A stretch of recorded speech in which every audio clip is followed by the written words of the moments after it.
Morning's edition of the MPC Markets Morning Call, 19th of December 2025. Waking up this morning is a little bit better than the previous 4 days for the US. Stocks were higher on weakening inflation, 2.6%. The bad news is the numbers are, doctored would be the nicest and politest way to put it, but there was a large number of omissions for particularly inflationary parts of the data and a very clear focus on the disinflationary parts. I'll cover it in a little bit more detail soon. That's essentially put expectations of Federal Reserve rate cuts in January. I would be very cautious because they can be taken away pretty quickly. The 2-year yields overnight basically didn't really reflect that at all, to be honest. In the treasuries in the US, so I just be very careful using this as your yardstick for stocks obviously bottoming and going higher, and whether this is the dip or not. Aussie basically flat. Pretty much everything's nearly flat for the week. Except in Asia, Euro stocks got back up 1% overnight, but pretty much flat for the week. The Nikkei is down, but it's doing its own thing. The Nikkei generally does kind of do its own thing. There's a Bank of Japan meeting today, and I would imagine there may be some movement out of that. Really conflicting signals coming out of Japan. New female governor, supposed to be super loose on monetary policy, and they're talking rate hikes, and their long end bond yields are going through the roof because people want more premium to be to hold their debt, because they are. You think the US is debt laden. Japan's the worst debt to GDP in the world by a long margin. So, the Dow essentially was flat. The S&P was up 0.8, NASDAQ up 1.5, Russell up 0.7. The technicals didn't really turn too much, I've got to say. And if anything, they probably consolidated in the sell signals. There was weakness into the death. We were up about 1.8. In the NASDAQ at one stage, Micron very much helping that.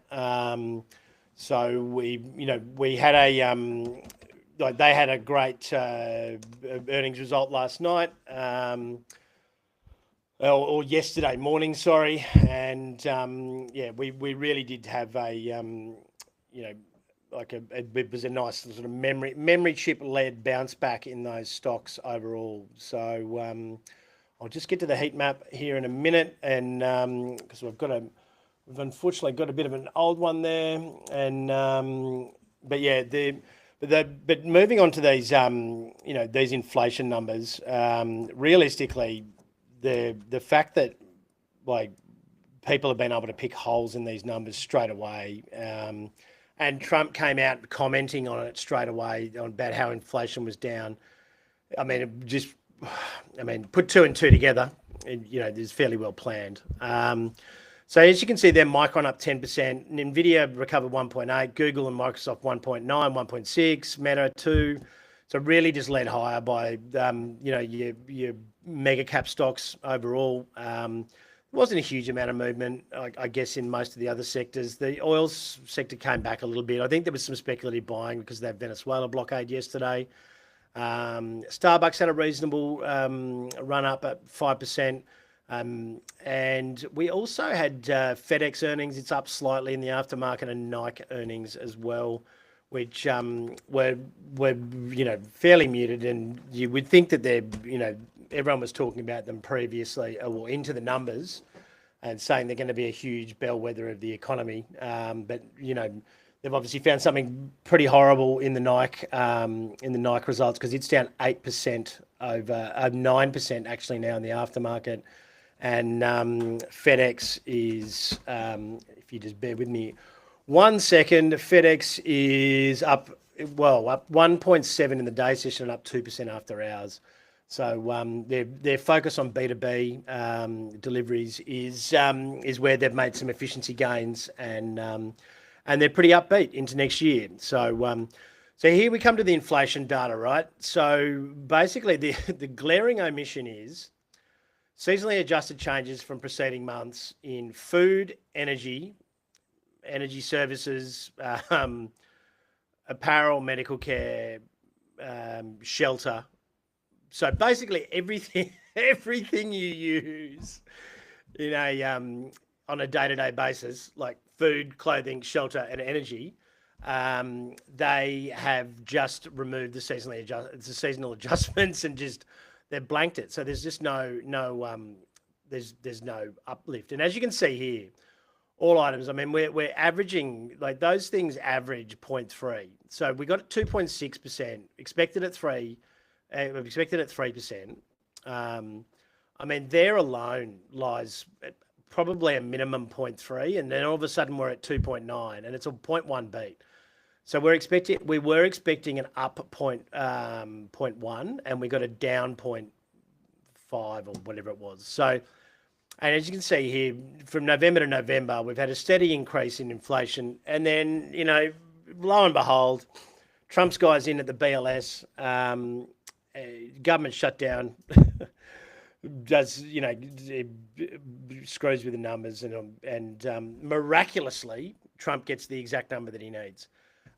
We are still very concerned about stagflation next year, and no matter what it shows in the numbers, if there is real stagflation in the economy, it's still going to slow, and slow heavily. And basically, all you're doing is making things worse for you, like making the inflation problem worse down the line by cutting rates and falsely inflating asset prices. So, but I think that's Trump's general philosophy is that's the next president's problem, not my problem. So as you can see here, those average changes, I mean, and then we've got things like, chicken is up, last year was $4.99, it's up 22 cents.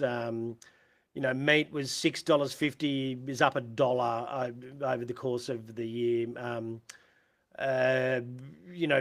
Beverages were $4, and they're up 25% over the year. Like, yeah, there's no way this inflation data is close to being correct.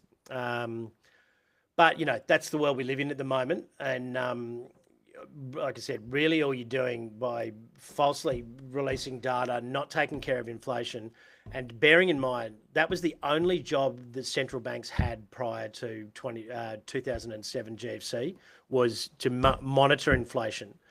Now they've got, they've been given the extra responsibility to now their mandate is inflation and labour growth. And that sort of crept in, but it hasn't always been the case, but it's always been inflation. So, look, I know they've got broader problems where they need to refinance debt, et cetera, but like we've been kicking the can down the road since the GFC, and it just ain't going to work, which will be good for these guys because, look, real assets are going to keep going. US dollar is going to be horrible next year, I would expect. And silver pulled back a little bit. Platinum continued its run. I don't know whether it quite got through that 2000 level, but it was very, very. It got to 1995 the last time. The last time I checked in the futures. It's sitting at 1959 now, but but that was the high, 1995 and 55 cents. So $4.50 from that 15-year high, up 91% for the year. I think silver is the only one that's really beating that, is up around about 95%. So for those of you who are on our gold and silver enhanced growth strategies and our silver and platinum enhanced growth strategy, happy days. So we managed to take off a third of our silver platinum enhanced growth, which was leveraged 5 or a little bit over 5 to 1, for 300% ROI on cash, and a near 60% return on the notional. overnight, and then that was a 2-year strategy, which we did back in May. So we've basically got around about 17 months to go. So yeah, but and then our gold and silver, which we made 300% out of last year, we're coming into now already after which we reloaded in August. We're already up at another 150 odd percent on cash. That's another 30 odd percent on notional. So that, I think this will continue into next year, and then look, crude's looking very, very cheap overall. Like compared to how much other commodities have risen and how much inflation's around, but I think it's got other issues. We'll definitely keep an eye on it overall. Today, what we'll be looking at is just really the Bank of Japan is coming into that could move markets at some stage. I think people will scratch the surface a little bit more on the inflation data and realise that those rate cut expectations are not really going to be realistic, and we will. We'll probably have a fairly flattish day. I would, or probably a bit of a recovery in our market. I mean, the commodities will hold us back here in the SPI, but we're up about 0.5% in the SPI futures. So I would expect that. I reckon we can maybe get up to 1%, maybe today. Bit of a recovery in the other stuff, and we'll see how we go. Our market outlook is out now. You can register at that address at the bottom. We are running an enhanced growth strategy on 3 of our key themes to watch this year. You'll have to request that. And we're doing an income investment for those of you who want income in fixed coupon notes. As per usual, it'll be around about that 12% per annum mark. And if you're on any of our email lists, then you will receive an email today leading into next week. But yeah, some fairly nice prices there overall. And our track record with 11 out of 14 predictions being correct last year, and only 2 sort of being up for debate, 1 being incorrect.